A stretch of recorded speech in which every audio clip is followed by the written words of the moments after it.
বোন, পিরিয়ড হলে এই 5টি খাবার ভুলেও খাবেন না।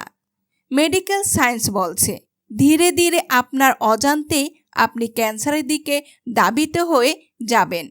1. পিরিয়ড চলাকালীন কোনো বোন যদি অতিরিক্ত দধি, আইসক্রিম, চিনি, মিষ্টি খাবারগুলো নিয়মিত বেশি পরিমাণে খাবার খায়, তাহলে ক্যান্সার হওয়ার সম্ভাবনা থাকে। 2. কোল্ড ড্রিঙ্কস, পিরিয়ডের সময় যদি এটা বেশি পরিমাণে খায় তাহলে তার ক্যান্সার হতে পারে। 3.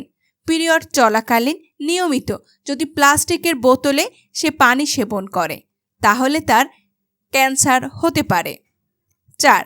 পিরিয়ড চলাকালীন যদি খুব বেশি পরিমাণে লবণ খায় তাহলে তার ক্যান্সার হওয়ার সম্ভাবনা আছে।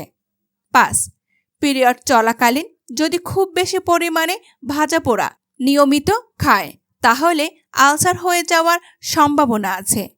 মা এবং বোনেরা অবশ্যই পিরিয়ড চলাকালীন এইসব খাবারগুলো থেকে বিরত থাকবেন।